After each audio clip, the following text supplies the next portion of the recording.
Maraming salamat po sa pagtangkilik ng ating video. Hinihikayat ko po kayong mag-like and subscribe para ma-update kayo sa susunod na nakabanata. Tara at umpisahan na natin. Ito ay isang tawag mula kay Zack.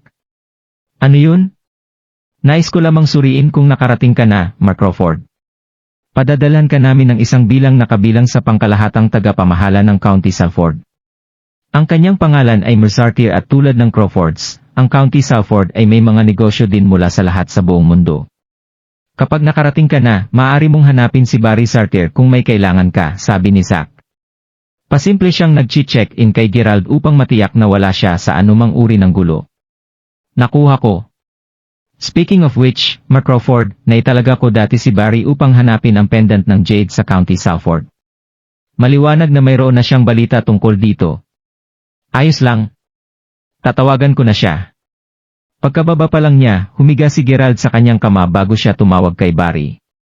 Si Barry ay tila medyo nabalisa sa pagtanggap ng tawag. Gayunpaman, nagawa niyang kalmado ang kanyang sarili halos kaagad bago dumiretso sa negosyo. Oo, Mark Crawford, naghanap ako ng mataas at mababa ng balita tungkol sa pendant at sa wakas ay nagawa kong makahanap ng isang bagay.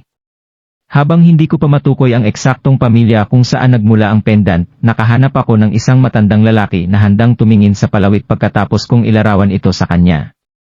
Ayon sa kanya, masasabi niya kung aling pamilya nagmula ang pendant sa pamagitan lamang ng pagtingin dito. Sige, ngunit huli na ngayon. Gusto kong pahalagahan kung magkita tayo bukas ng umaga. Maaari mo akong ihatid sa matanda kung ganon. Matapos ang pagkakaroon ng isang maikling pag-uusap, pagkatapos ay nag-hang up si Gerald. Sinubukan niyang tawagan si Mila. Nasanay lang siya sa pagtawag sa kanya tuwing gabi, upang magkaroon lamang ng isang maikling usapan. Gayunpaman, hindi pa siya nakakakuha ng alinman sa kanyang mga tawag sa ngayon. Samantala, iniisip ni Mila si Gerald na bumalik din sa kanyang hostel. Maraming mga babaeng mag-aaral mula sa buong mundo ang nananatili sa gusali ng istasyon ng TV station. Habang ang ilan sa kanila ay naroon upang mag-aral, ang iba ay naroroon para sa kanilang mga internship. Sabihin, Mila, maaari mo ba akong samahan upang kumuha ng ilang mga bagay-bagay? Tanong ni Molly sabay tapik sa balikat ni Mila. Sigurado, sagot ni Mila. Pareho silang nagtungo sa baba bago umalis para sa hypermarket. Pagdating nila doon, ang hypermarket ay siksikan ng mga tao. Hoy, hindi ba yun si Mila? Hindi mo alam na may oras ka upang lumabas at bumili ng mga gamit sa nakapak na schedule mo, sabi ng isang medyo matangkad at sobrang ganda ng batang babae, habang malamig na nakatingin kay Mila. Wala sa iyong negosyo, Holly. Huminto sa pagiging napakanosi, putol ni Molly nang magsalita siya sa ngalan ni Mila. Si Holly ay nagmula sa modo at ang kanyang mga resulta ay mas mababa ng bahagya kaysa kay Mila. Dahil ang parehong mga departamento ng aliwan at dalubhasa ay sumali sa oras na ito pang makipagkompetensya, kapwa siya at si Mila ay mga karibal. Pagkatapos ng lahat, magpapadala lamang sila ng kanilang pinakamahusay na intern upang sumali sa entertainment department. Ang taong nakapasok sa departamento ng aliwan ay magkakaroon ng pagkakataong maging sikat. Sa kasalukuyan, ang pinakatanyag na mga kandidato para sa lugar na iyon ay sina Holly at Mila. Gayunpaman, tila may connection si Holly sa departamento ng aliwan at ginagawa niya ang bawat pagkakataon na masasabotahin niya ang pagganap ni Mila sa entablado. Ito ay isang kompetisyon na nakabatay sa paligid ng kasikatan, kaya likas para sa kanilang dalawa na hindi maging maayos. Tulad ng hitsura ni Molly na parabang handa siyang magsimula ng away, agad siyang pinigilan ni Mila. Kalimutan mo yan, Molly. Balik na lang tayo, sabi ni Mila habang nagsisimulang maglakad palayo. Hindi ka papasok sa entertainment department. Sumuko ka na, nginisya ni Holly na nakabras ang mga braso. Nang makabalik si Mila sa hostel, may naghihintay na sa kanya. Mila? Bumalik ka na? Dumaan ako kanina ngunit wala ka rito. Kakatapos ko lang ng script ko. Maaari mo bang tingnan ito, mangyaring, tanong ng dalaga habang nakangiti. Siyempre. Sinundan niya ang dalaga sa kanyang silid.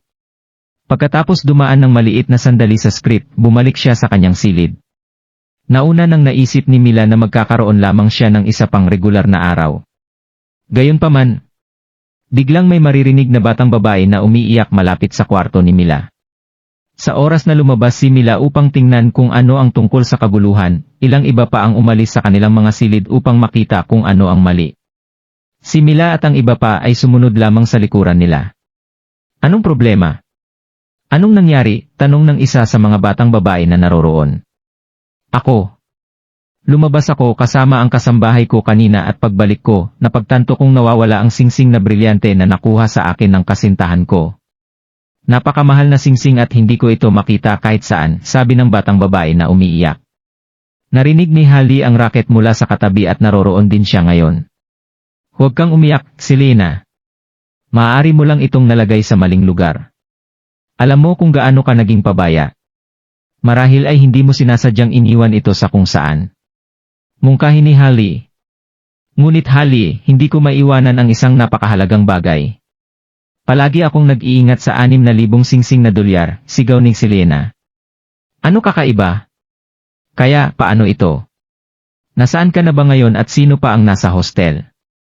Hindi ba't ang iyong pinto ay hindi nakasara ng maayos kaya't may isang taong nakakaalam tungkol sa singsing na pumasok at ninakaw ito? Sa una, sino ang nagsabi sa iyo na ipakita ang iyong singsing sa lahat sa sikat ng araw, dagdag ni Hallie. Well, lahat kaming 5 ay nagsama sa pamimili. Si Narisa lang ang nasa hostel. Sinabi niya na kailangan niyang isulat ang kanyang script. Sabi ng isa sa mga kasambahay. Hindi ako iyon. Hindi ko kinuha ang singsing, sinabi ni Narisa, takot na takot. Ngunit ikaw lamang ang nasa hostel sa mga oras na iyon. Sino pa kaya ito? Tinanong ni Hallie. Bakit hindi mo kami payagan na suriin ang iyong kama upang mapatunayan mo ang iyong kawalang kasalanan? Sumunod na mungkahi ni Hallie. Alam na alam ni Mila na simpleng idinidirekta ni Hallie ang kanyang galit kay Narisa mula noong si Narisa ay matalik na kaibigan. Pag-unawa doon, agad na ipinagtanggol ni Mila si Narisa sa pagsasabing, mapapatunayan ko na hindi hinawakan ni Narisa ang mga bagay ni Selena. Kung sa bagay hindi siya ganoong klaseng tao. Patunayan. At paano mo eksaktong gagawin ito? Sabi ni Hallie habang nakaturo kay Mila. Humawak ka, naalala ko ngayon. Nang lumabas ako upang kumuha ng maiinom kanina, sa palagay ko nakita ko si Mila at Narisa na magkasamang pumasok sa hostel room, sabi ng isang batang babae na nakatira sa silid na katabi ni Mila. Ha, lahat ay nakatingin ngayon kay Mila. No wonder tinutulungan mo siya ng sobra. Pareho ba kayong nagtambal upang gumawa ng krimen na ito? Pangulit ni Hallie.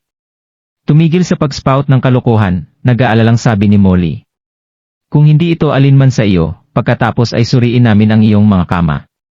Kung hindi mo nagawa ang krimen, bakit pareho kayong nagpapakahirap? Sagot ni Hallie. Mila. Ikaw. Sabi ng batang babae na nawala ng singsing habang nakatitig kay Mila. Pagkatapos ng lahat, pareho silang medyo malapit na kaibigan din. Mabuti. Gawin mo ang gusto mo, sabi ni Mila. Sa pagkuha ng kanilang pag-apruba, pagkatapos ay nagpatuloy si Hallie sa pagdaan sa mga gamit ni Narisa.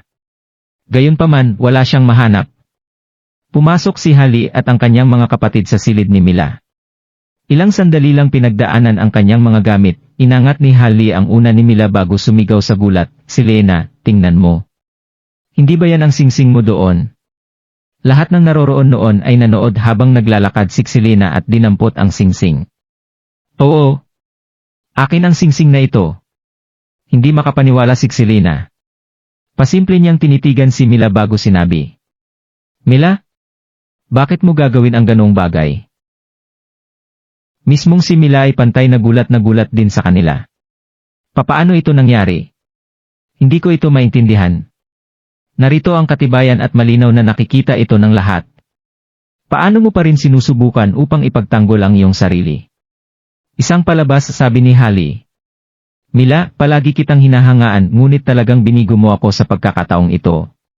Kung talagang nagustuhan mo ang singsing ko, masasabi mo lang sa akin, dagdag ni Selena na hindi makapaniwala. Ako. Hindi ko talaga kinuha. Hindi ako nagawa, tanggi ni Mila habang patuloy na umiling. Nagsasabi siya ng totoo. Hayaan mong sabihin ko sa iyo, Hallie, ang kasintahan ni Mila ang pinakamayamang tao sa Mayberry. Maaari niyang makuha ang anumang nais niya. Bakit kailangan pa niyang magnakaw ng singsing ng iba, sabi ni Molly. Hahaha. Ay hindi. Ang pinakamayamang tao sa Mayberry. Takot na takot ako. Sagot ni Hallie habang tumatawa ng hysterically. Sino ang nagmamalasakit sa alinman sa mga iyon? Ang ninakaw ay ninakaw. Siguradong dadalhin ko ito sa direktor bukas. Tara na? Hindi ako makapaniwalang ikaw talaga ang paborito ng direktor. Mayroong isang malaking kaganapan sa Hong Kong Station bukas at makikinig kami sa iyong paliwanag kung gayon, dagdag ni Hali habang nakatalikod at umalis habang kinakaladkad si Selena. Si Narisa naman, si Mila lang ang nakatingin sa kanya na may naguguluhang ekspresyon sa mukha. Maya-maya, kinagat niya ang ibabang labi bago umalis din. Mila? Paano posible ang alinman sa mga ito? Naniniwala kami na hindi ka makakagawa ng ganoong bagay, ngunit sino ang maaring mailagay ang singsing na iyon sa ilalim ng iyong unan? Narito kami sa buong oras. Dahil ang grupo ni Mila ay may kamalayan sa kung sino ang kanyang kasintahan, alam nila sa katotohanang hindi kailanman magnanakaw si Mila ng anuman. Kahit na hindi nila alam ang tungkol sa totoong pagkakakilanlan ni Gerald, kakilala pa rin siya ng mga kaibigan niya upang maniwala na walang sala si Mila. Ako. Sa palagay ko alam ko kung sino ang naglagay doon. Ngunit sa palagay ko ay hindi niya ito ginawa ng sadya, ani Mila, nangingilid ang mga mata. Imposible para sa kanya na hindi malaman kung ano ang nangyayari. Gayunpaman, hindi lang maintindihan ni Mila kung bakit tutulungan ni Narisa si Hali na masabotahe siya. Kung sa bagay, sa tuwing binubuli siya ni Hali, si Mila ang unang tatayo para sa kanya. Nang tuluyang natanto ni Molly at ng iba pa niyang mga kaibigan kung sino ang gumawa ng kilos na iyon, lahat sila, lalo na sina Molly at Wanda, ay galit na galit. Damn it! Pupunta ako upang hanapin siya ngayon. Napakalaking basura. Kalimutan mo walang pakinabang ang paghahanap sa kanya. Kung handa silang magtiwala kay Narisa na sabotahe ako, kung gayon tiyak na hindi kailanman ibubuhos ni Narisa ang katotohanan. Ang buong bitag na ito ay partikular na na-set up para sa akin, kahit na mabigo siya sa oras na ito, tiyak na susubukan akong muling itaguyod ni Hali sa susunod na sumali ako sa isang kompetisyon na kasama ko siya. Hindi niya ako bibitawan ng ganoong kadali, sabi ni Mila habang nakaupo sa kanyang kama na lulumbay. Bakit hindi mo tawagan si Gerald? Hali sa local at malaki ang connection niya. Hindi ka magagawang manalo ng laban-laban sa kanya nang wala ang kanyang tulong. Ibig kong sabihin, tingnan mo lang siya. Tuting na talagang nagawa niyang makinig kay Narisa sa kanya. Malinaw na nais kanyang lumabas sa kompetisyon. Sigurado akong tatalon siya sa kagalakan kung may pabalik kanya sa Mayberry sa proseso. Sumagot si Molly, nag-aalala ang kanyang tono. Alam ko, Molly. Gayunpaman, lahat kayo ay hindi na kailangang mag-alala tungkol dito. Target lang niya ako. Ayokong tapusin ang paghila ng iba pa sa iyo dito, narinig ko na may isang mahusay na darating sa istasyon bukas, kaya't kayong lahat ay dapat magpahinga at maghanda habang makakaya. Sabi ni Mila habang nakahiga sa kanyang kama agad na matapos ang kanyang pangungusap. Kahit na mukhang matigas si Mila, babae pa rin siya sa puso. Hindi lamang siya nakulangan ng tamang mga koneksyon upang mapangalagaan ang kanyang sarili, nagkulang pa siya ng isang taong maaring alagaan siya doon. Labis na namiss niya si Gerald ngayon. Kung nandito lang siya, tiyak na makakasama niya anuman ang sitwasyon. Kailangan lang niyang sabihin sa kanya kung ano ang nangyari para agad siyang sumugod sa kanya. Sa ngayon, gusto na talaga niyang tawagan si Gerald at umiiyak kasama siya. Hindi ito isang madaling gawa para sa isang batang babae na mabuhay sa labas ng mag-isa. Gayunpaman, bago pa niya ito magawa, naalala niya ang sinabi sa kanya ni Gia. Kung umaasa lamang siya kay Gerald sa tuwing may nangyari, ano pa ang kabutihan sa kanya bukod sa pagiging magandang mukha? Naramdaman niya na kailangan niyang maging isang babaeng nakatayo kasama si Gerald sa halip na maging isang magandang bulaklak lamang para protektahan niya. Sa gayon, pinigilan niya ang pagtawag sa kanya. Humantong ito kay Mila na walang tulog hanggang sa madaling araw na. Isang ganap na kaganapan ang gaganapin sa istasyon kaya kailangan nilang ihanda ang function hall. Ang mga sangkot ay ang Hong Kong TV Station, ang mga istasyon ng TV sa paligid ng Timog Karagatan, at ilang iba pang mga istasyon ng telebisyon na nagtulungan sa ilalim ng Westons. Ang lahat sa kanila ay nasa ilalim ng isang pangkat ng pamamahala, at bawat isa ay pantay na malakas sa industriya ng media. May tsismis din tungkol sa telebisyon ay pagmamay-ari ng isang medyo batang babae na may isang nakamamanghang background. Sa katunayan, napaka-impluensyado niya na kahit na ang makapangyarihang kumpanya ng telebisyon ay walang katuturan sa kanya. Habang ang tsismis ay kumalat tulad ng wildfire, wala talagang nakakaalam kung ito ang katotohanan. Pagkatapos ng lahat, wala pang nakakita sa kanya dati. Ito ang dahilan kung bakit nag-aalala ang istasyon ng TI sa kaganapan. Kahit na ang lahat ng mga kasangkapan sa function hall ay kailangang ganap na maayos. Ito ang katibayan ng pagiging alalahanin ng istasyon. Ano pa, maraming mga kilalang tao ang lumahok din, ito ay tiyak na magiging isang buhay na kaganapan. Habang ang lahat ay abala sa pagtiyak na ang bulwagan ay ganap na pinalamutyan, malakas na ipinalakpak ni Gihil ang kanyang mga kamay bago sinabi sa mga intern at mga tauhan na tumigil muna sandali. Magtipon lahat. Mayroon akong balita para sa inyong lahat. Narinig iyon, lahat ay gumawa ng itinuro. Ang VIP ngayon ay isang napaka-espesyal na tao talaga. Ang lahat ng mga tauhan ay dapat na maging labis na mag-ingat ngayon. Tungkol sa kung sino ang magiging tagahatid ng premyo, pipiliin ko ng personal ang isa sa mga mag-aaral na magagawa ito. Gayunpaman, ang tao na napili ay dapat na maging mas maingat dahil nakikipag-ugnay ka sa aming VIP, sabi ni Gil na parang pantay kasing kinakabahan. Buong suporta namin sa iyo, Hali, sigaw ng isang pangkat na mga tao mula sa loob ng karamihan ng tao. Ang lahat sa kanila ay tila naging tanyag na mayamang mana. Malinaw na nandito sila upang suportahan si Hali dahil may pahintulot silang pumasok sa hall. Maraming mga iba pang mga bisita ang dumating din, kasama ang ilang malalaking boses mula sa Yanken at Modo. Kumibot ang kanto ng mga labi ni Gihil nang marinig iyon. Gayunpaman, siya ay ngumiti lamang ng awkward bago sabihin, napag-usapan ko ito sa istasyon ng TV at lahat tayo ay nagpasya na ibigay ang pagkakataong ito kay Mila. Galingan mo, Mila, sabi ni Marhil. Malinaw na malaki ang pag-asa niya sa kanya. Pasimpleng tumango si Mila bilang sagot. Hindi ako sang-ayon, sigaw ni Hali, parang hindi magagalit na tunog. Tanging ang pinakamahusay na mag-aaral ay mapili upang maging tagapagtanghal ng premyo at malinaw na siya iyon. Malinaw na pakiramdam niya ay kinakabahan dahil hindi siya napili. Mayroon kang ibang mga responsibilidad na dapat puntahan, Hali. Bakit ka hindi sumasang-ayon? Gino. Alam na alam ng burol ang background ni Hali, kaya't nag-ingat siya sa kanyang tono at salita. Hindi ko sinasabi na nais ko ang post, ngunit ang sinumang iba pa kaysa sa magnanakaw na ito ay maaaring magkaroon ng papel. Ang pagpili sa kanya ay magiging insulto sa VIP, sagot ni Hali. Magnanakaw. Anong ibig mong sabihin? Tinanong si Gil, ang kanyang tono ay mas mahigpit kaysa dati. Aba, isusumbong ko sa iyo ang insidente kagabi ngunit hindi ko nagawa. Kita mo, ninakaw ni Mila ang brilyante na singsing ni Selena na regalong mula sa nobyo. Lahat sa amin na naroroon sa oras ay nakita na ang singsing ay nasa ilalim ng kanyang unan, paliwanag ni Hali habang ang iba pang mga batang babae ay tumango. Walang sinuman ang maniniwala sa kanya kung hindi nila nakita ang singsing doon ng kanilang sariling mga mata. Dahil doon, hindi dapat maging kwalipikado si Mila na makapunta sa entablado. Tama yan. Paano papayagan ang isang tulad niya na umakyat sa entablado? Maari mo ring itapon siya. Nakakahiya lang siyang magnanakaw. Oo. Pinapahiya lang niya kami mga intern. Ang mga sumisigaw ng mga komentong iyon ay pawang mga intern na maliwanag na naiinggit kay Mila. Ngunit hindi ko talaga ito ninakaw. Hindi ako. Sabi ni Mila habang nakaharap siya sa lahat ng kanilang akusasyon at paghamak. Ano ang nangyayari dito, Mila? Bagaman labis na hinahangaan ni Marhil si Mila, kailangan pa rin niyang maging walang pinapanigan, lalo na't maraming tao ang nasangkot sa kaguluhan. Ipaliwanag mo mismo sa direktor, Selena, sabi ni Hali sabay hila kay Selena sa pansin. Si Selena, para sa isa, ay ayaw na magsalita sa una.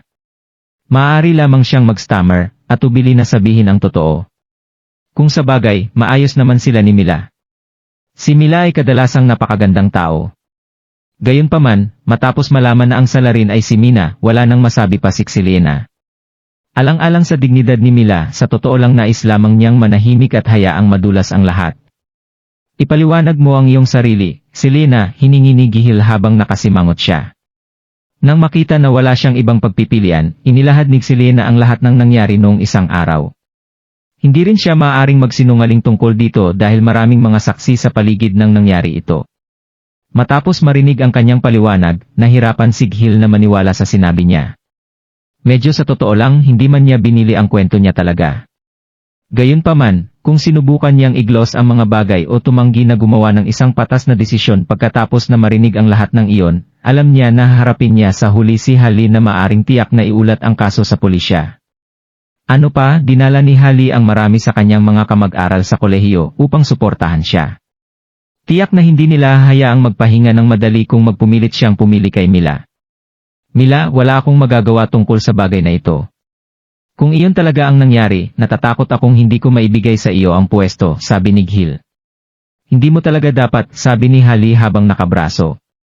Pasimple na nakatayo si Narisa sa isang sulok habang nakatingin kay Mila. Parang may gusto siyang sabihin. Gayunpaman, bago pa siya makagalaw, nakita niya ang isang babalang titig mula kay Hali. Nang makita iyon, walang magawa lamang si Narisa na maikuyot ang mga kamao at ibababa ang ulo. Nararamdamang walang kahiyan siya. Walang masabi si Mila upang ipagtanggol ang sarili. Bilang isang resulta, wala siyang pagpipilian kundi ang panoorin ang kanyang oportunidad na madala ng iba. Siya ay simpleng nasa walang magawang posisyon dahil wala nang naglakas loob na laban kay Hali.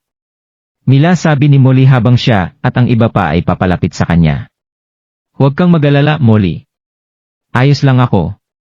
Kailangan ko lang gamitin ang banyo, sagot ni Mila habang tumalikod na para umalis. Pagkatapos magugas ng kamay, aalis na sana si Mila sa mga kababaihan ng harangan ni Hali at ng ilan sa kanyang mabubuting kaibigan ang landas ni Mila. Ano pang gusto mo? Hindi ka pa tapos, sabi ni Mila habang nakatingin sa Hali isili. Pero syempre hindi ako. Alam ko kung ano ang iisipin ng mga taong ito sa akin. Sa totoo lang, siguro naiisip na nila na sadya kong itinanim ang katibayan doon upang maiframe ka, ngunit hindi na talaga ito mahalaga.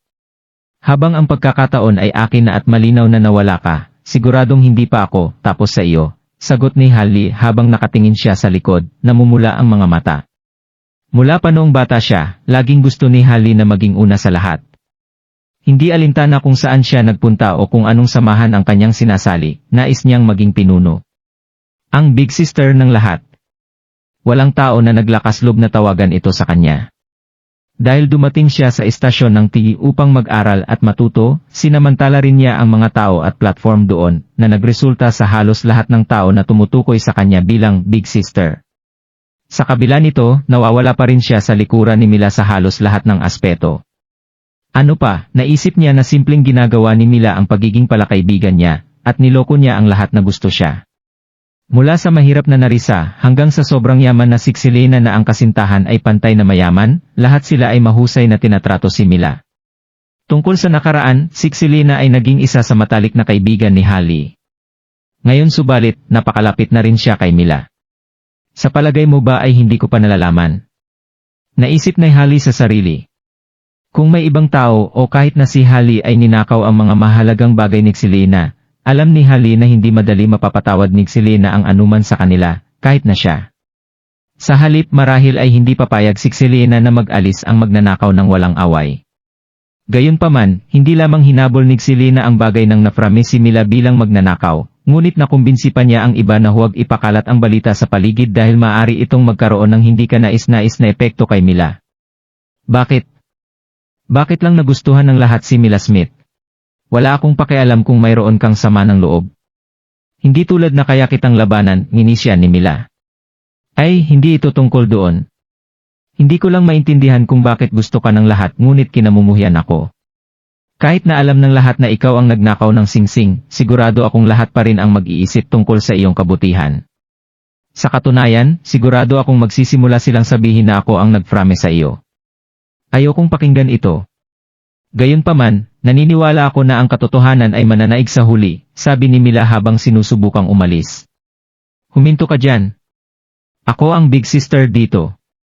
Hindi mo lang ako papansinin ng ganyan. Sigaw ni Hali habang hinawakan ang braso ni Mila at pilit na hinihila siya pabalik. Isang segundo mamaya, maramdaman ni Mila ang isang nasusunog na sensasyon sa kanyang pisngi. Sinampal lang siya ni Hali. Pupunta ako sa unahan at sabihin ito ngayon. Napakahulugan kong magturo sa iyo ng isang aralin sa pinakamahabang oras. Pinipigilan ko ang aking sarili sa tuwing pinupuri ka ng iba, ngunit hindi na kailangan pang tiisin ko ang kalokohan mo, sabi ni Hali habang nakataas ang kamay, naghahanda na makalapag pa ng sampal. Huminto ka dyan. Ano ang ginagawa mo sa lupa, Hali? Sigaw ni Siksilena. Sa sandaling iyon, maraming mga batang babae ang sumugod patungo sa pinangyarihan. Kabilang sa mga ito ay si Siksilena at maraming mga dormmate ni Mila. Maagang naramdaman ni Siksilena na, sino sa palagay mo ang sasaktan mo si Mila? So paano kung tamaan ko siya? Ano ang gagawin mo tungkol dito? Ako ang big sister dito. Tuturuan ko siya ng isang Diyos dim na aralin sa tuwing gusto ko ito. Sagot ni Holly. Tinuro niya si Mila bago sinabi, kung nais mong manatili dito sa susunod, maging matapat ka lang. Matapos sabihin yon, pinangunahan niya ang kanyang gang palayo. Ayos ka lang ba, Mila? Tanong ni Selena sa nag-aalalang tono. Mabuti na lang ako. Damn it, that Holly's being such a bitch. Ang patlang na iyon ay dapat na iyo, ngunit pagkatapos ng pakikialam niya, makikilala mo lang ang mga dumalo sa pasukan. Hindi ko na matiis ang bitch na iyon at ang mga kinainisan na niya. Bugbugin natin siya, galit na sabi ni Molly. Huwag mo nang isipin ito. Kung hinawakan mo man siya kahit konti, tiyak na magiging mas mahirap para sa inyong mga batang babae na magkaroon ng isang paanan dito, lalo na kung ginagawa mo ito alang-alang sa akin. Iwan mo na, wala nang magagawa pa tayo dahil siya ang boss sa paligid dito. Sinabi ni Mila, ang kanyang tono nagpapasalamat. Personal na hindi alintana ni Mila ang pagiging host-host. Pagkatapos ng lahat, mas gugustuhin niyang gawin iyon kaysa i-drag si Molly at ang iba pang mga batang babae sa bagay na ito. Sa sandaling iyon, lumakad si Narisa sa tagiliran ni Mila bago sabihin, Mila, kailangan nating batiin ang mga panauhin ngayon. Maraming mayamang negosyante at kilalang tao ang darating na. Tungo muna tayo. Gayunpaman, nang magtama ang kanilang mga mata, hindi sinasadyang nagpalabas si Narisa. Manalo ka. Hindi kita nakikita na nakakakuha ka ng isang promosyon para sa pagiging isang bootlicker, pangutya ni Molly habang nakatitig kay Narisa. Ang bawat iba pa doon ay nagbigay sa kanya ng pantay na hitsura ng paghamak bago umalis upang makuha ang natitirang bahagi ng kanilang mga bagay. Pasimpleng tiningnan ni Mila si Narisa bago sinabi, Sure, let's go. Sa sandaling dumating sila sa pasukan, nakita nila na masikip ang malaking plaza. Maraming mga VIP din ang naroroon sa venue. Hindi tulad ni Holly, nakalakad na siya ngayon sa gitna ng grupo ng malalaking kilalang tao. Mila. Ako. Humihingi ako ng paumanhin, sabi ni Narisa sa labas ng asul. Nakatingin siya kay Mila habang sinasabi iyon at namumula ang pisngi. Pasimple niyang hindi ito napigilan at hindi nagtagal ay napaiyak siya. Para kay Narisa, palaging mahirap para sa kanya na mag-aral sa labas. Si Mila na ang patuloy na nagtrato sa kanya ng maayos. Kahit na naharap siya sa mga paghihirap sa pananalapi, si Mila ay palaging isang taong gumamit ng kanyang sariling pera upang matulungan siya. Malapit nang hindi magawa para makita ni Narisa kung gaanong gulo ang idinulot niya kay Mila. Mila, kailangan mong maunawaan. Napilitan akong... Kung hindi, magkagulo ako. Sabi ni Narisa sa pagitan ng mga hikbi. Ipinaliwanag ni Narisa ang buong plano na na-set up ni Holly upang ma-frame si Mila. Talaga, dahil ang pagkakataong makatrabaho ang istasyon ng TV ay napakahalaga kay Narisa, binantaan siya ni Holly sa pagsasabing hindi niya hahayaang mag-intern si Narisa doon kung hindi siya sumabay sa plano.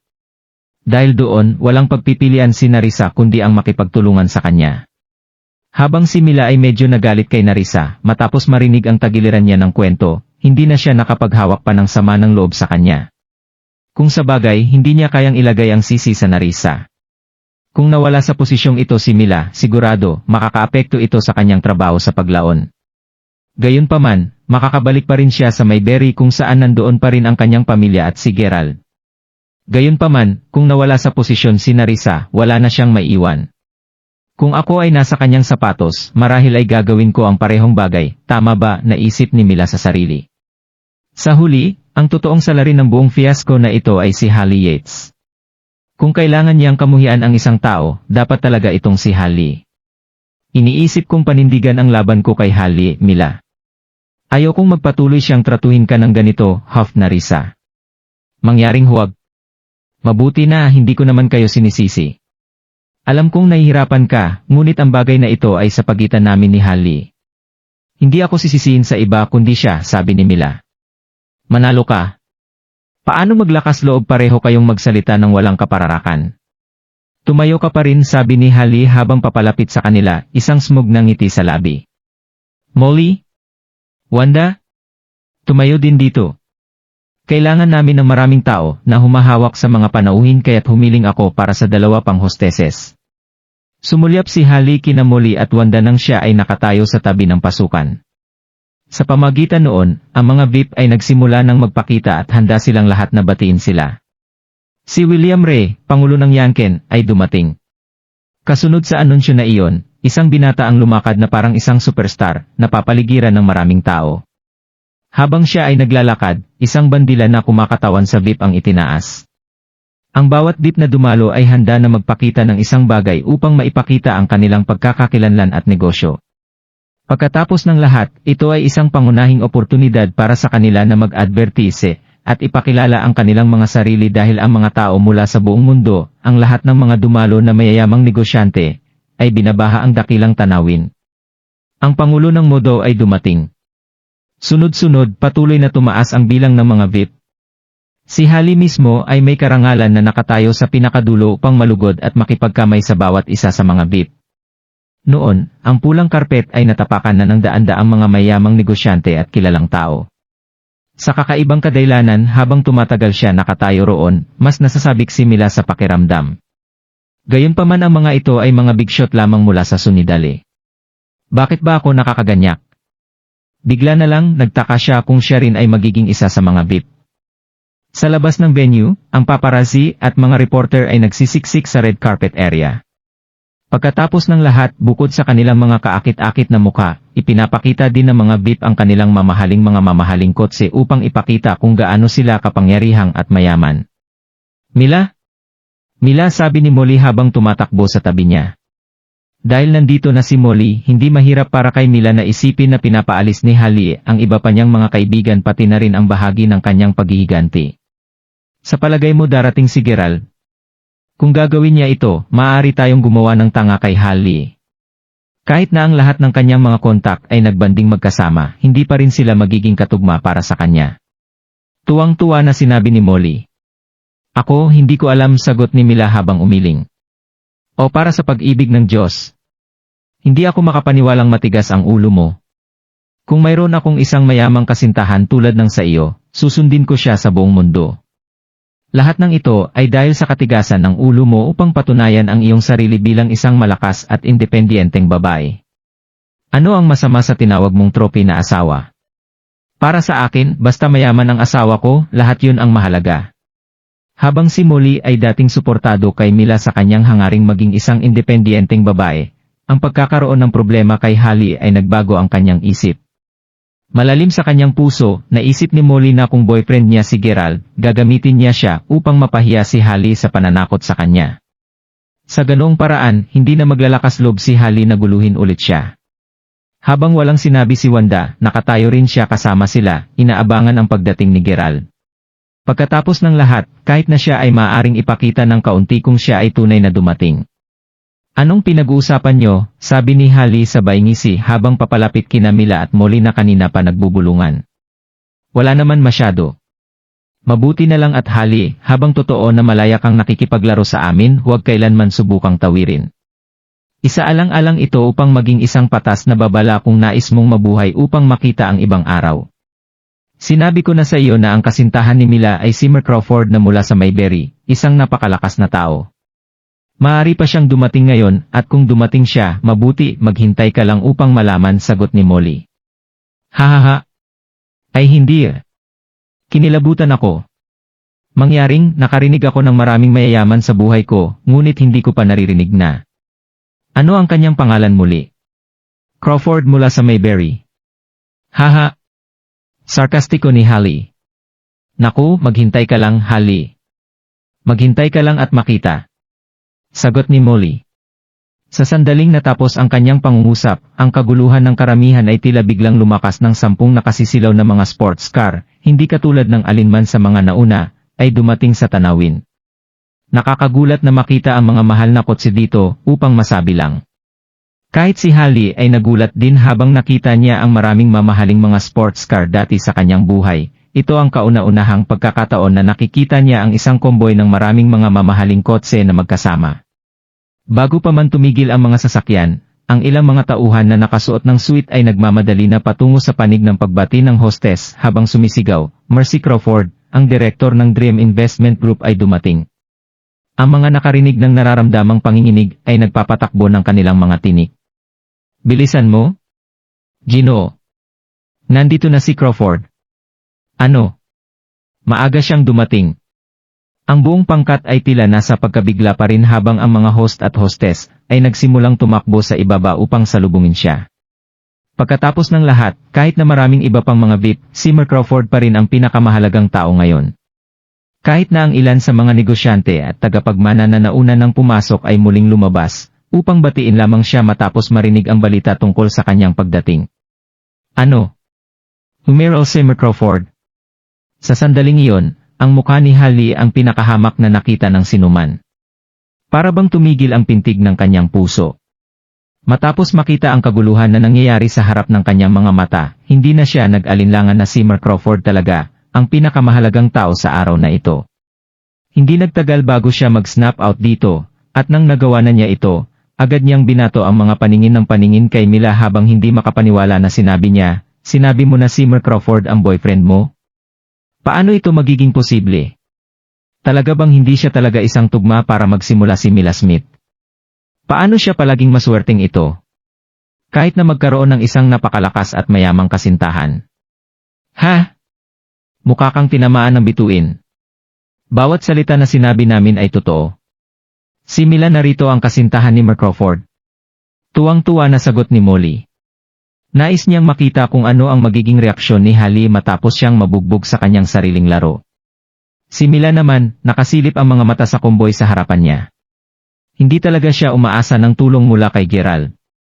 Sa halip, iniisip niya kung paano hindi siya nagkaroon ng pagkakataong makausap siya ng maayos sa kabila ng pagbabalik niya ng ilang sandali sa Mayberry sa araw na iyon. Ang pagsasabing hindi siya pinagsisisihan na masungit kay Gerald ay isang malaking taba ng kasinungalingan. Banal na fske. Ito dapat ang pinakamaluho na kumboy na makikita natin ngayong gabi, di ba, bulalas ng isang tao mula sa loob ng karamihan ng tao. Ipagpalagay ko na, ang bawat isa sa 10 mga kotse doon ay nagkakahalaga ng hindi bababa sa $3 milyong. Iyon ay tulad ng $30 milyong sa kabuuan. Maraming mula sa loob ng karamihan ng tao ay napanganga nang marinig pagkatapos nito, sa wakas ay tumigil ang mga kotse sa pagsulong. Mer Crawford, sigaw ng isang lalaki. Kasunod ng anunsyo na iyon, ang mga paputok ay itinakda sa itaas na palapag ng gusali ng telebisyon, at ang kalangitan sa gabi ay agad na pininturahan ng magagandang pagsabog ng mga kulay. Nang sabay, ang tubig ay kinunan din mula sa mga fontaine ng tubig sa magkabilang panig ng pond habang maingat na nagsimulang itaas ang isang tauhan ng isang napakalaking bandila. Si Mila mismo ang nakataas ang ulo, kinakabahan na hinanap si Gerald. Nabigla ang lahat ng ang pintuan ng mainkar sa wakas ay nabuksan. Isang matingkad na balat at medyo mabilog na lalaki na may mga mata kasing liit na mga buto ng kalabasa ang lumabas habang kumaway siya sa karamihan ng tao sa kanyang napakarilag na suit. Siya ba si Mer Crawford? Talaga? Siyempre hindi. Kinikilala ko kung sino siya. Siya si Yoel Holden. Ang anak ng pinakamayamang tao sa estado ng lalawigan. Ganon ba? Sa palagay ko, ang hitsura ni Yoel ay pumapasok bilang kapalit ni Mer Crawford, tama ba? Habang ang karamihan ng tao ay abala sa pagtalakay sa kanilang mga sarili muli, ang tagapamahala ng entablado ay mukhang kitang-kita nang makita niya si Yoel sa halip na si Gerald. Gayunpaman, kailangan pa niyang seryosohin si Yoel. Kung tutuusin, si Yoel Holden ay isa rin sa mga VIP. Si Mila naman hindi pamilyar kay Yoel. Ito ay medyo nagulat at nabigo siya nang makita siya. Bakit hindi dumating si Gerald? Kahit na si Gerald ay gumawa ng kanyang hitsura, magtago siya sa isang sulok upang hindi niya ito makita. Anuman, hindi kasinungalingan na kahit papaano ay umaasa siyang makikita siya. Habang si Mila ay hindi ang uri ng batang babae na gustong magpakitang gilas, ang puso ng sinumang batang babae ay magkakaroon ng kabaliwan kung nakita nila ang kanilang kasintahan na gumagawa ng napakahusay na pasukan. Nakalulungkot, hindi ito ang kasintahan niya sa kotse. Parang hindi alam ni Yoel kung sino din siya. Habang pinamunuan si Yoel ng hagdan ng gabay, si Hallie, na kanina pa natatakot na walang katotohanan ay nagsabing, "Bueno, mabuti, mabuti. Ano meron tayo dito, bakit hindi lumapit ang kasintahan mo upang batiin ka?" Malinaw na sinusubukan niyang irob ito sa mukha ni Mila. Diern ito. Hindi naman iyon si Mer Crawford. Bakit wala siya dito, sabi ni Molly sa halip na nagsisisi. Sigurado siya kung gaano kalugod-lugod ang pakiramdam ni Hallie sa sandaling iyon. Ang kinasinusubukan mong hilahin, British. Hindi mo ba pinag-uusapan ang galing ng kasintahan mo kanina? Nakakahiya. Parang hindi kita sinampal ng husto kanina, bugso kay Hali, isang pahiwatig ng galit sa boses nito. Bago pa siya makapagsabi ng isa pang salita, narinig ang isa pang pagsabog ng kaguluhan. Diyos ko! O Diyos, o Diyos, o Diyos! Sigaw ng isang taong hysterically. Anong uri ng mga kotse, kahit na ang mga iyon? Mainit di man. Hindi ba ang mga eksklusibong modelo ng Lamborghini na iyon? Dinisenyo lamang para sa mga nangungunang customer ng kumpanya. Sa palagay ko ay mga 3 taon na ang nakalilipas nang isiwalat nila sa online na ang bawat kotse ay nagkakahalaga ng halos 10 milyong dolyar. Ang mga kotse ay bawat isa ay nilagyan ng isang superior artificial na intelligence system, at ang kanilang mga katawan ay sinabi na mas malakas pa kaysa sa mga hindi tinatablan ng bala na mga kots. Sa palagay ko hindi ko na kailangang sabihin patungkol sa kanilang mga nakamamanghang disenyo. Biruin mo diba? 10 milyong dolyar para sa isang kotse. Mayroong 5, 10, 20 sa kanila. Banal na shti. Sinasabi mo sa akin na ang nakikita natin ngayon ay isang kumboy na nagkakahalaga ng 200 milyong dolyar. Hindi lamang ang mga kabataan sa pasukan ang naghihintay sa inaasahan sa oras na ito, maging ang mga negosyante ay nalilito sa tuwa. Habang ang karamihan sa mga mayamang tao doon ay dumaan sa maraming paghihirap upang makamit ang mayroon sila ngayon, ang bit na malapit ng lumitaw ay mayroong isang kumboy na nagkakahalaga ng 200 milyong dolyar. Karamihan, kung hindi lahat ng mga tao sa karamihan ng tao ay naging maputla, malinaw na labis na nasasabik sa walang uliran na engranding pasukan na ito. Habang ang taong namumuno sa mga host ay inilipat ang kanyang tingin sa tagapamahala ng entablado, nakikita niya na ang tagapamahala ng entablado mismo ay humihinga ng malalim upang pakalmahin ang kanyang sarili. Ito ang pangunahing VIP para sa ngayon, tamang yugto manager, excited na tanong ng isang tao. Oo, siya yun. Sabihin sa lahat na simulan ang pagbibigay pansin kaagad. Huwag gumawa ng anumang pagkakamali o makitungo ka ng naayon, sabi ng manager, medyo nanginginig ang boses niya. Matapos ang mga kotse tumigil sa harap ng pasukan, ang tagapamahala ng entablado ay nagsimulang maglakad ng mabilis patungo sa kanila upang batiin ang pangunahing VIP. Si Molly, Hali, at ang iba pang mga batang babae ay na-freeze din sa pag-asa. Lahat sila ay masyadong nabigla sa pinangyarihan upang hindi maalala na nakikipag-away sila. Kahit si Mila ay hindi makapaniwala sa anuman ang nakikita. Alam niya kung gaano kayaman si Gerald. To think na may mga tao pa ring mas mayaman kaysa sa kanya. Pagkatapos ng lahat, ang pangunahing VIP ay isang tao na nagmamay-ari ng isang 200 milyong dolyar na kumboy. Anong uri ng bahay ang tinira niya, sus? Ang lahat ay napakahusay lamang sa puntong ang buong eksenang ito ay tila hindi ka panipaniwala. Sa oras na mabuksan ang pinto ng kotse, ang tagapamahala ng entablado at maraming iba pang mga VIP ay nakabuo ng 2 magkatulad na mga hilera sa labas nito, handa ng handa at alerto na batiin ang kanilang pinakamagagaling na panauhin. Pagkakita na lang nila sa paglabas ng dalaga, lahat ng nasa 2 hilera ay agad na yumuko ng maigi. Ang babaeng may puting balat na mukhang nasa 27 taong gulang, ay mayroong isang pares na mga may tatak na salaming pang-araw. Nagsuot din siya ng labis na mamahaling damit na kinumpleto ng blazer na nakatakip sa kanyang balikat.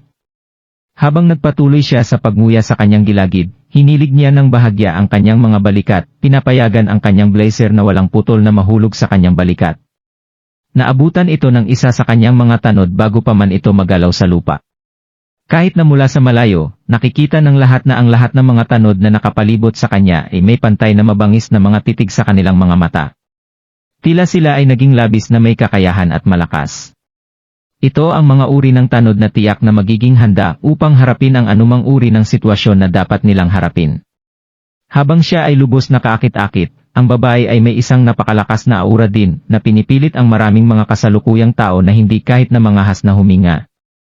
Habang sinusuri niya ang karamihan, nahulog ang kanyang tingin sa malaking bandila na nakalagay sa labas mismo ng eksena. Iyon ang watawat ni Gerald. Bahag kamay, agad niyang inutos ang kanyang mga nasasakupan na gawin ang sinabi nito. Habang ginagawa niya iyon, ang natitirang mga negosyante sa pasukan ay nakahawak sa kanilang paghinga habang nanatili silang nakayuko. Parang pakiramdam na nakikilahok sila sa pagdating ng isang reyna. Kahit na ang mga lumitaw na higit sa 50 ay hindi nangahas na gumawa ng kahit ano.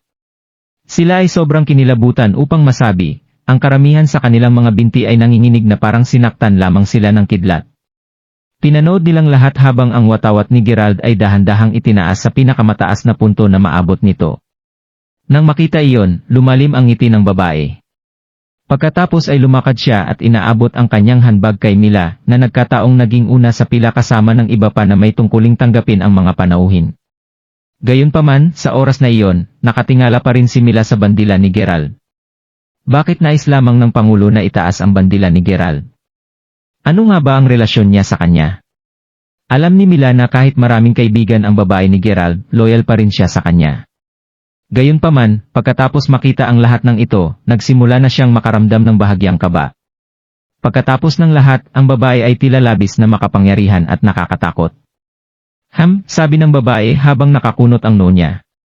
Nasa oras na iyon nang humiwalay si Mila mula sa pagkataranta niya at tuluyang napagtanto na inaabot sa kanya ng babae ang kanyang handbag. Takot na takot ang pinuno ng broadcasting station sa sandaling iyon na ang mga mata ay namula sa dugo habang umungol, Mila.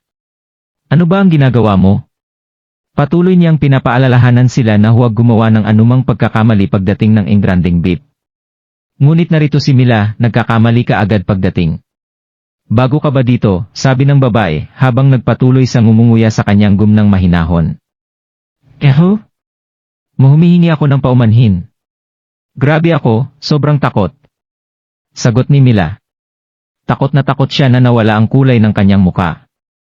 Maalisin ko na agad siya. Siguraduhin ko ring parusahan siya, ang kanyang buong pamilya, kinakabahan na sabi ng pinuno ng broadcasting station. Hindi na pag-isipan si Mila na dahil lamang sa kanyang mabagal na reaksyon, maging ang kanyang pamilya ay madadala dito. Pasimple niyang sobra ang pagmamalaki. Sa sandaling iyon, si Mila ay mas takot kaysa dati. Kung tutuusin, ang babaeng nakatayo sa harapan niya ngayon, na nagsisikap ng napakalakas na aura, ay may karapatang gawin ayon sa gusto niya. Sinabi ko bang gusto kong tanggalin mo siya? Itigil mo na ang kalokohan mo, ganting sabi ng babae, habang iginala ang kanyang mga mata sa ulunan ng broadcasting station. Nagsasabi ako ng kalokohan, oo. Humihingi ako ng paumanhin para sa hindi panonood ng aking bibig, sigaw ng ulo, habang mahigpit niyang sinampal ang sarili ng 3 beses. Kapag tapos na siya, ang kanyang bibig ay nabahira ng dugo. Si Holly naman, binaba ang ulo sa oras na iyon. Napuno siya ng saya. Tiyak na magiging buong ito para kay Mila ngayon. Sabihin mo sa akin, bakit kanina ka pa nakatingin sa watawat na iyon? Tanong ng babae, malinaw ang boses nito. Pasimpleng ibinaba ang ulo ni Mila, hindi sigurado kahit kung ano ang sasabihin. Habang nagpatuloy na manahimik si Mila, napansin ng babae ang sampal sa pisngi ni Mila. Pagkatapos ay iniunat niya ang kanyang kamay at itinaas ang baba ni Mila ng marahan. Napakaganda mo pa na sampal ka. Nakakaawa. Saan ka galing? Tinanong ang babae, ang kanyang tono ay tunay na nagsisisi. Mayberry, sagot ni Mila. Hindi niya sinagot ang naunang tanong ng babae dahil ayaw niyang malaman niya na totoo niyang iniisip si Gerald. Kung sa bagay, hindi pa sigurado si Mila sa tunay na pagkatao at katayuan ng babaeng iyon. Isa siyang mag-aaral na napili at ipinadala dito mula sa Mayberry University. Ang kanyang mga resulta sa akademiko ay kapansin-pansin. Sagot ng pinuno ng broadcasting station. Nakataas ang isang kilay, walang sinabi ang babae, habang kumuha ng kaunting tingin kay Mila bago tumalikod upang makapasok sa pangunahing lugar. Gayunpaman, bago siya pumasok sa pintuan, lumingon siya at tinuro si Mila bago sinabi, "You there. Sundan mo ako." Matapos sabihin iyon, pumasok siya nang hindi nagsabi ng isa pang salita. "Mila? Bakit ka pa nakatayo roon?" "Sumunod ka na sa Pangulo," sinabi agad ng pinuno ng broadcasting station. "Na nakuha ko." Sa sobrang gulat pa rin ni Mila. Gayunpaman, sumunod lamang siya sa loob ng Pangulo. Si Holly naman, naiwan na tulala. Bakit? Naisip niya sa sarili. Bakit pinangalagaan ng mabuti ng Pangulo si Mila, dahil ba sa narinig niya na si Mila ay taga Mayberry University? Ni hindi niya sinabi kay Mila na kunin ang responsibilidad para sa kanyang kabastusan kanina. Napuno ng selos si Holly.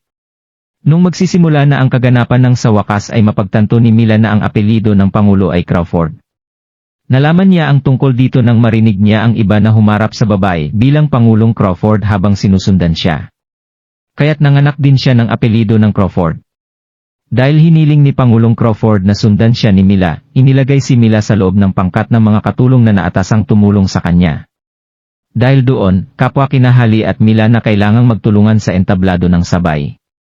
Ngayon ay nabulag ng paninibugho, tumingin si Hali kay Mila ng mga mata na nakakapatay tuwing makakaya niya.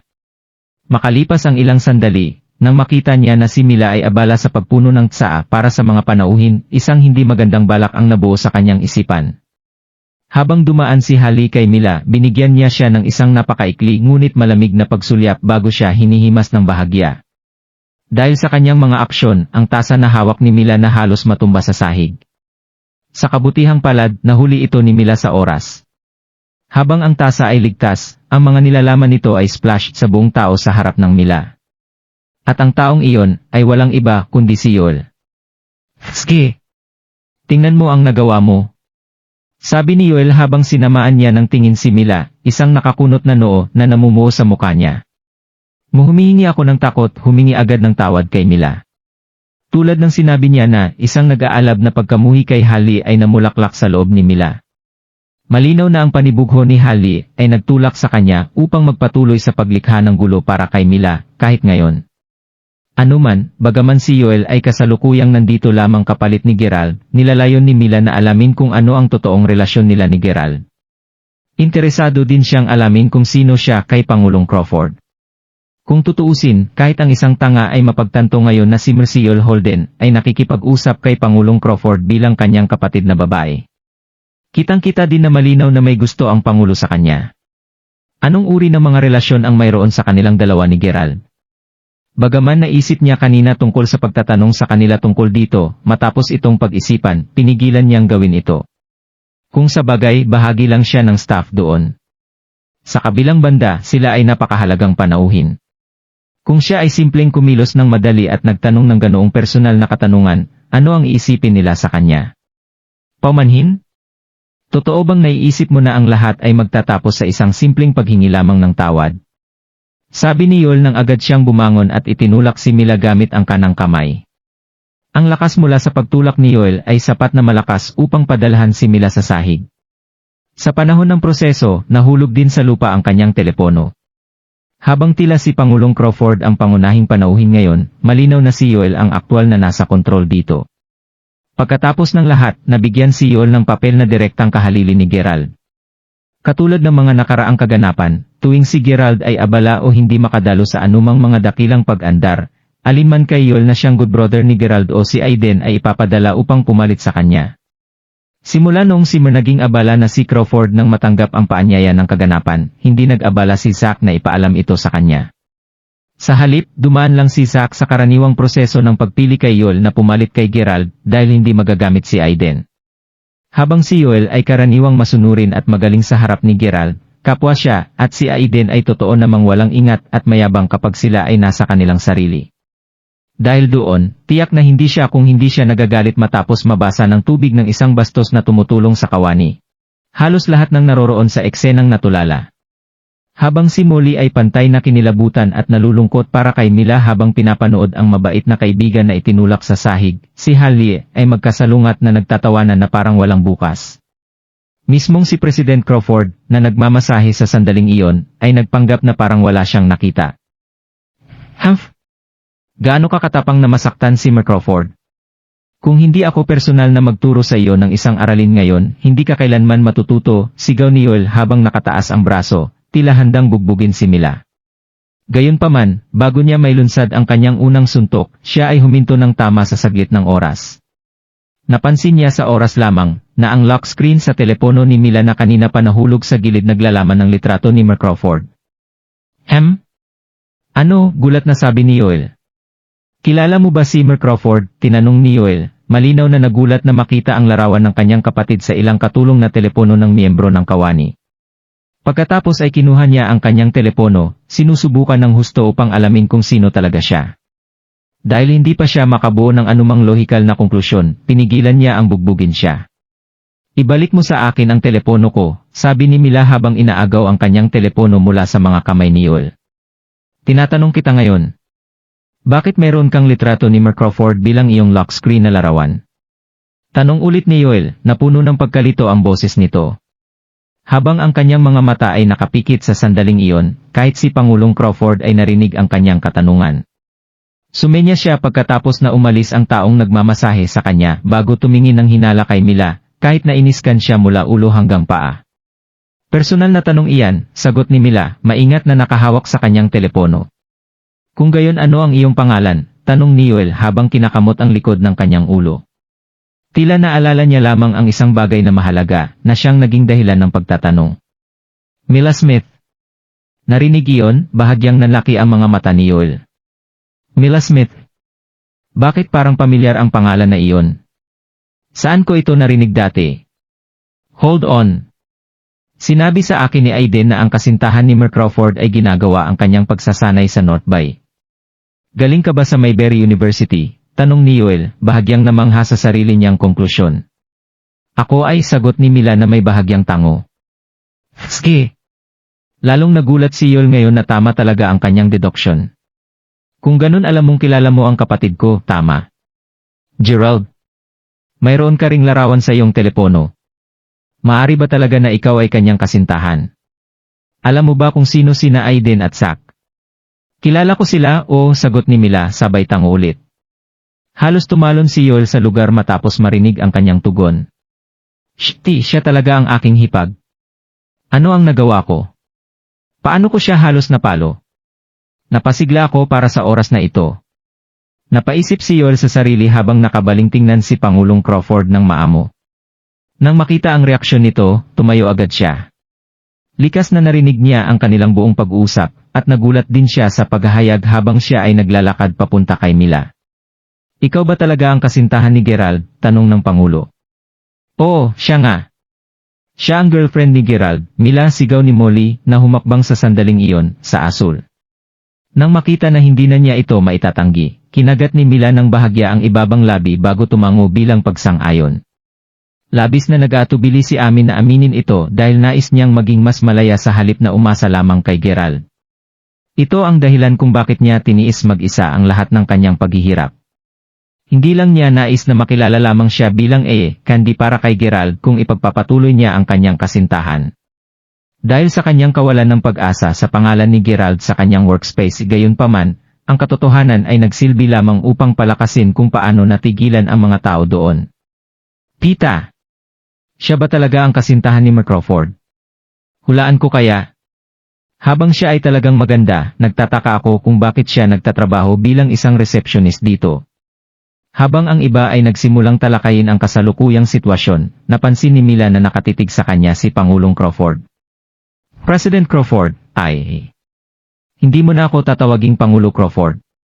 Kung sa bagay, kung girlfriend mo si Gerald, dapat mo akong tawaging kapatid mo, sagot ni Jessica, isang mahinang ngiti sa labi. Ikaw ba? Ikaw ba si Jessica? Ang ate ni Gerald.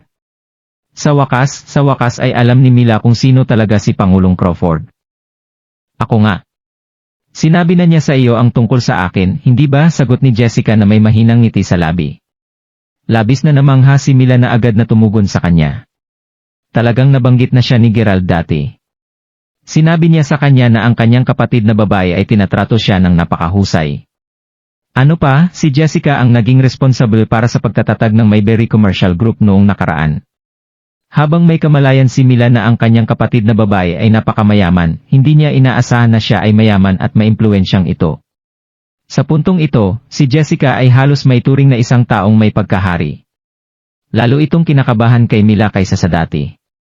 Sa una ay hindi niya naramdaman ang pamimilit ng totoong yaman at impluwensya ng pamilyang Crawford mula nang hindi pa niya itinuon ang kanyang mga mata sa pera ni Gerald mula pa simula.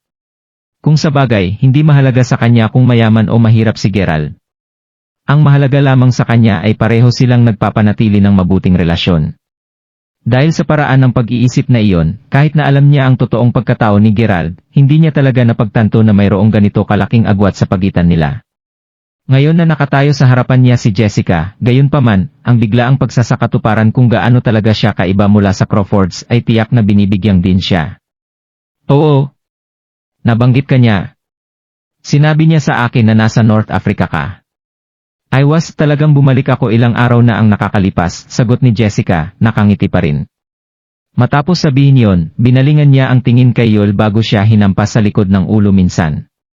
Hipag. Malinaw na nagkamali ako sa iyo. Taos puso akong humihingi ng paumanhin, sigaw ni Yul. Takot na takot siya na namamatay ang mukha niya nang humingi siya ng tawad.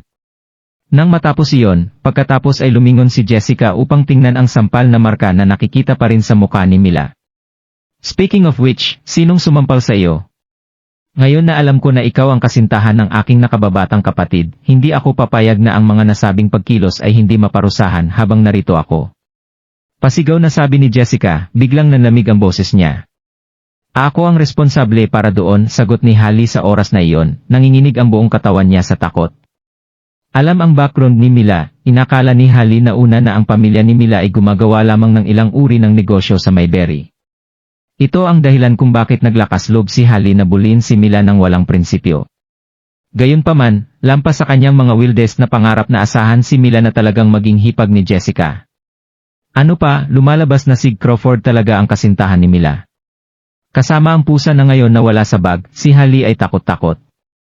Ikaw, sagot ni Jessica, nanlilisik na mga nagyelong punyal kay Holly. Paano nga ba niya kasi nampal Mila? Ibalik sa kanya ang mga sampal katulad ng ginawa niya sa iyo. Kinagat lang ni Mila ng bahagya ang ibabang labi. Pagkatapos ng lahat, hindi siya isang mapusok na tao. Gayunpaman, sa kasalukuyang sitwasyon niya, wala talaga siyang pagpipilian. Hindi alintana, totoo na ang Holly ay parating na target si Mila na nagiging mas matapang pagkatapos ng bawat magkakasunod na balak niya laban sa kanya. Alam na alam ni Mila na dahil hindi siya ginamot ng mabuti ni Holly, hindi niya rin kailangan. Sa pag-iisip na iyon, dahan-dahang itinaas ni Mila ang kamay bago sinampal sa pisngi si Holly. Sa sandaling tumama ang epekto, tinakpan kaagad ni Holly ang nasasaktan na pisngi bago lumuha. Sa kabaligtaran, hindi mapigilan ni Jessica na magkaroon ng isang mas mahusay na impresyon kay Mila ngayon matapos itong makita. Tiningnan ni Jessica si Holly bago sinabi, gaano ka kainsensible na ipatong ang mga kamay sa kasintahan ng aking kapatid. Tiyak na magtuturo ako sa iyo ng isang personal na aralin. Kumusta naman ito? Kakailanganin mong uminom upang mabayaran ang pagsampal sa kanya. Salamat sa pagpapagaan mo sa akin, sagot agad ni Holly. Ay, huwag mo pa akong pasalamatan. Makinig muna sa natitira. Narito ang 10 bote ng whiskey. Kailangan mong tapusin ang lahat sa isang solong na paghinga. Gumiti si Jessica easily. Ang kanyang mga sakop pagkatapos ay nagsimulang paghilahali palayo. Pagkakita nito, naramdaman ni Mila ng bahagya ang kanang pag-twitch ng kanyang ilid. Kung hindi maayos ang paghawak ng issue, ang buhay ni Holly ay maaaring mapanganib. Bagaman sumang-ayon si Mila na kailangan magturo ng aral si Holly, ang iminungkahi ni Jessica ay masyadong malupit para sa kanya. Kahit napayuhan niya si Jessica laban dito, naramdaman niya na ang desisyon ni Jessica ay hindi pa rin mapagtatalo. Ito rin ang sandaling iyon nang mapagtanto niyang si Jessica ang kumpletong kabaligtaran ni Gerald. Habang si Jessica ay mayabang, walang ingat, at labis na dominante, si Gerald naman ay banayad, nakalaan at mapagpakumbaba. Sa puntong ito, tila-tila pakiramdam ni Jessica na ang pananakot sa iba tulad nito ay likas na bagay na dapat gawin. Kapag natapos na ang pagpapaandar, gusto kong sumama ka sa akin, Mila. Meron akong tatalakayin sa iyo. Ay, Din, huwag ipaalam kay Gerald na nagkita na tayo, mahinahon na sabi ni Jessica habang patuloy sa pagnguya sa kanyang gilagid. O sige, kapatid. Matapos marinig iyon, nagsimulang maramdamang nag-aalala at takot si Mila kahit na hindi niya masabi kung bakit. Bumabalik kay Gerald. Kinaumagahan, si Gerald, sinamahan ni Barry at Queta, ay hinanap ang Panginoon na binanggit ni Barry noong nakaraang gabi. Ang master ay nanirahan sa isang magandang lugar sa ibabaw ng bundok. Dahil kaunti pang oras ang kailangan bago nila makuha ang pangwakas na resulta, kapwa nagpatuloy na naghihintay sina Barry at Queta doon. Si Gerald mismo ay lumakad ng medyo malayo sa lugar upang tumawag sa kanyang kapatid.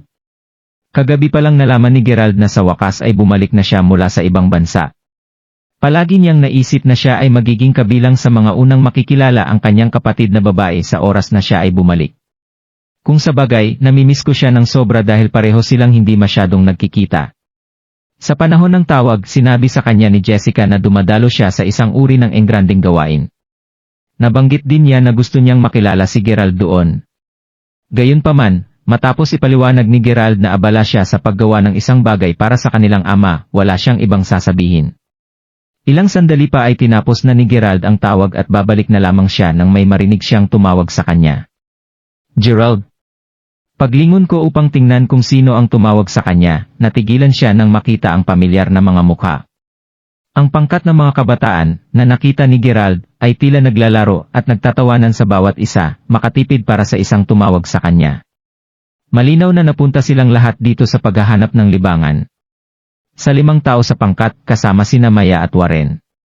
Naroroon din si Jamier, kasama ang mga kakampi ng kompetisyon ng high school ni Gerald na sina Vinci at Leonard. Manalo ka. Siya talaga yun. Anong pagkakataon? Talagang makakakrush natin siya kahit saan man tayo magpunta, sabi ni Maya na hindi niya mapigilang ngumiti ng mapait. Nandito sila dahil sinabi sa kanila ni Jamier na ang tanawin ng lugar na ito ay sikat na sikat. Ano pa, karamihan ay nakalaan para sa mayayaman dahil ang mga presyo ng mga bagay dito ay partikular na mahal. Bukod doon, mayroon ding isa pang lugar na tinatawag na summer resort na matatagpuan malapit sa tuktok ng bundok. Lahat ng mga uri ng mga high-end na sentro ng aliwan ay maaaring matagpuan doon. Isang karaniwang kinakailangan upang magkaroon ng isang tiyak na antas ng impluensya, kayamanan sa County Salford upang makapagpunta doon upang magsaya. Sa totoo lang, ang tanawin sa paanan ng bundok ay wala kumpara sa kung ano ang makakaranas ng isang tao pagdating nila sa summer resort. Dahil nais ni Jamier na patunayan ang kanyang mga kakayahan at magsaya ng sabay, nakiusap siya sa kanyang ama na payagan silang 5 doon na magkaroon ng magandang pagsasama. Matapos ang ilang paghihirap, sa wakas ay nakumbinsi niya ang kanyang ama, kaya naman lahat sila ay umaakyat sa bundok ngayon. Ito rin ang dahilan kung bakit nagawa nilang bumangga ulit kay Gerald habang tinatangkilik nila ang tanawin. Sa una ay nais kitang imbitahan na lumabas upang magsaya kasama kami, ngunit hindi ko alam kung mayroon kang anumang nangyayari mula noong lumabas ka dito sa County Salford, sabi ni Vinci sabay chuckle. Habang hindi siya eksakto na malapit sa Gerald, kapwa na panatili ni na Vinci at Gerald ang isang dating klase na uri ng pagkakaibigan. Kung ikukumpara sa natitira, siya ay sa katunayan, medyo mabait kay Gerald. Pinahalagahan ko ang kaisipang iyon, Vinci. Wala talaga akong nangyayari ngayon. Nakatingin lang ako sa paligid, sagot ni Gerald na medyo mabait. Manalo ka. Kailangan kong sabihin na hindi ka masyadong masama sa iyong sarili dahil alam mo ang tungkol sa sikat na magagandang lugar na ito. Gayunpaman, dapat kong ipaalala sa iyo na kasalukuyan mo lamang tinitingnan ang tanawin mula sa paanan ng bundok, sabi ni Maya habang nakangiti. Ito ang dati niyang prangka na estilo ng pagsasalita. Sa kanyang isipan, natantya na niya batay sa kanyang kaalaman sa katayuang pang-ekonomiya ni Gerald na pupunta lamang siya sa mga lugar na hindi nangangailangan ng mga bayarin sa pagpasok tuwing siya ay naglalakbay.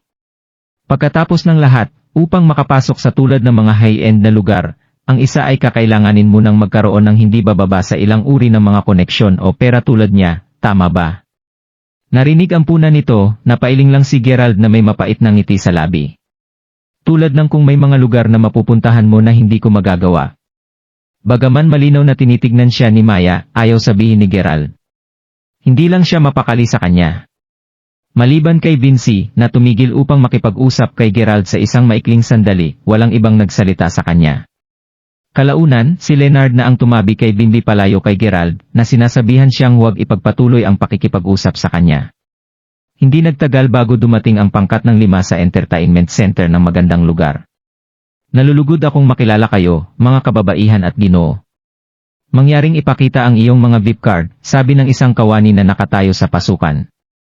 Ang ilang iba pang mga kawani ay nakatayo din doon, bawat isa ay naghihintay sa ibang mga customer na maghatid.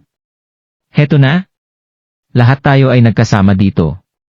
Sabi ni Jamier habang kumukuha ng card at ipinakita ito sa waiter. Ayos lang. Sa ganitong paraan po, magalang na sinabi ng kawani. Ang entertainment center na ito ay partikular na naitatag upang matarget ang mga mayayamang negosyante at sikat na tao na ipinaliwanag kung bakit kinakailangan ang VIP card.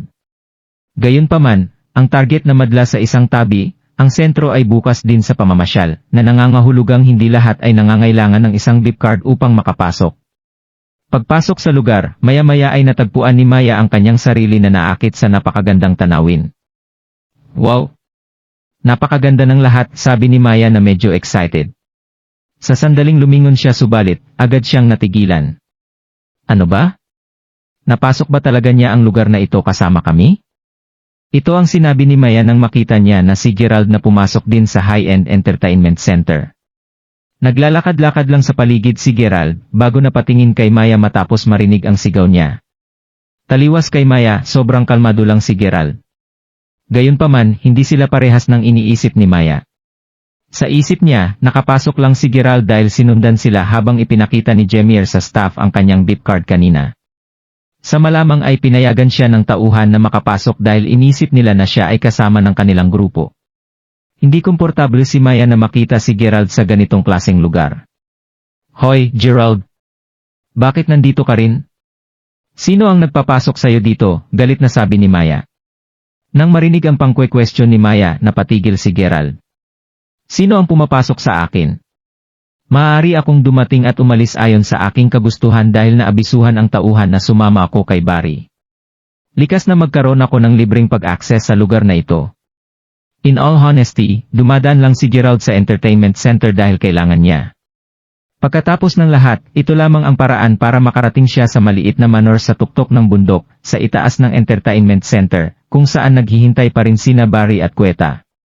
Dimit, wala ka ba namang hiya? Hindi mo ba alam na maliban kung sumusunod ka sa isang paglilibot, kailangan mo ng isang beep card upang makapasok sa lugar na ito? Hindi lamang ang sinumang maaring makapasok ayon sa gusto nila. Dagdag ni Maya, malinaw na napuno ng paghamak ang kanyang boses. May kamalayan ako diyan, sagot ni Gerald sabay tango. King Hell! Dahil alam mo na ang tungkol doon, paano mo lamang kami susundan dito pagkatapos na ipakita ni Jemir ang kanyang beep card? Hindi ka basta-basta makakapasok sa lugar na ito kasama kami. Sagot ni Maya. Habang hindi niya talaga kinamumuhian si Gerald dati, lubos pa rin siyang minura ni Maya. Gayunpaman, pagkatapos ng mga kaganapan ngayon, nagsisimula na siyang galit sa kanya ng bahagya. Ni hindi ka panyaya ni Jemir. Tanging sina Warren, Vinci, Leonard, at ako ang dapat na pupunta rito upang masiyahan sa sarili. Gaano ka mangahas na isaalang-alang ang paglusot sa amin? Ano ang isipin ni Jemir tungkol dito? Kung tutuusin, alam niya na kayo ni Vinci, Leonard, at ako ang iyong mga kamag-aral sa high school. Gaano ka hindi nakakahiya? Kung napasok ka sa ibang lugar kasama namin nang wala si Jemir, hindi ko ito alintana.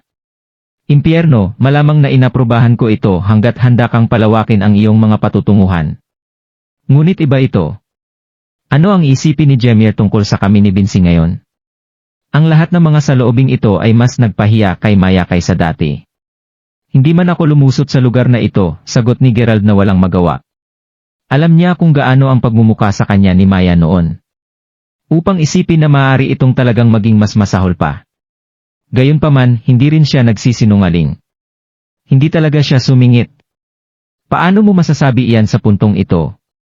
Kung hindi ka lumusot, mayroon kang isang beep card, galit na sabi ni Maya. Well, hindi, sagot ni Gerald. Kung sa bagay, hindi naman talaga niya kailangan ng isa upang makapasok. Tapos bakit ka pa nagsisinungaling? Pumasok ka sa lugar na ito ngunit ayaw mo pa ring aminin. Sa totoo lang wala akong imik ngayon. Sigaw ni Maya, galit na tinatapakan pa niya ang paa niya ngayon. Kung hindi dahil sa kamalayan ng kanyang katayuan bilang isang pulis, nasipa na niya si Gerald kahit 2 beses na ngayon. Ano pa, maraming iba pang kagalang-galang na mga tao, na naglalakad din sa entertainment center noong panahong iyon, ay tila nahanap ang tanawin na mas nakakatawa. Napagtanto ito na pinaramdam ni Maya at ng iba ang labis na pagkapahiya. Sinusubukang pahusayin ang sitwasyon, sinabi ni Vinci pagkatapos, mabuti na, Maya. Huwag makipag-usap kay Gerald sa ganoong paraan. Tandaan, dati pa rin kaming magkaklase. Gayon din, Jemir? Sana hindi mo masyadong isipin ito. Kakapasok lang siguro ni Gerald sa amin para magsaya. Wala talaga akong pakialam, sagot ni Jemir habang umiling-iling habang tumawa ng bahagyang mapait. Manalo ka. Masuwerte ka talaga, Jemirs, napakamapagbigay. Kung hindi man, may labas ka agad namin ka dito. Diyos, parang inis na nakikita ko siyang ganito. Ungol ni Maya habang tinatapakan pa ng ilang beses ang paa bago tuluyang tumalikod upang maglakad palayo.